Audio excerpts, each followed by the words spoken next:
TTP223 touch சென்சாரை controller கூட எப்படி இன்டர்ஃபேஸ் பண்ணுறது அப்படின்றத இந்த இடத்துல பார்க்க போகிறோம். ஸோ நம்ம வந்து ESP32 கண்ட்ரோலர் எடுத்திருக்கோம். TTP223 சென்சார் வந்து பார்த்திங்கன்னா நம்ம வந்து என்ன பண்ணுறோம் அப்படின்னா டச் பண்ணும்போது அதோட இண்டிகேஷனை நம்ம என்ன பண்ணுறோம் அப்படின்னா ஒரு எல்இடி மூலமாக டிடெக்ட் பண்ணுறோம்.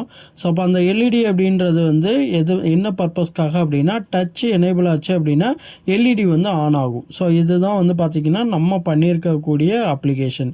ஸோ இப்போ நான் என்ன பண்ணுறேன் அப்படின்னா டச்சை வந்து ப்ரெஸ் பண்ணுறேன். ஸோ எல்இடி ஆன் ஆகுது.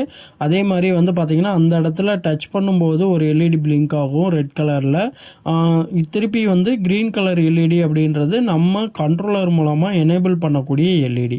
ஸோ பொதுவாக இந்த TTP223 டச் சென்சாரை என்ன மாதிரி அப்ளிகேஷன்ஸ்க்கெலாம் நம்ம யூஸ் பண்ணலாம் அப்படின்னா, நம்ம வந்து பார்த்திங்கன்னா இப்போ கீபேட் யூஸ் பண்ணக்கூடிய கான்செப்ட், அதாவது நம்ம வந்துட்டு ஒரு லோடை வந்து ஆன் பண்ணணும், இல்லை அதே மாதிரி வந்து பார்த்திங்கன்னா ரோபோட்டிக்ஸில் நம்ம வந்துட்டு ஒரு ஃபார்வேர்ட் ரிவர்ஸ் இந்த மாதிரியான பர்பஸ்லாம் நம்ம என்ன பண்ணுவோம் அப்படின்னா கீபேட் மூலமாக கண்ட்ரோல் பண்ணுவோம்.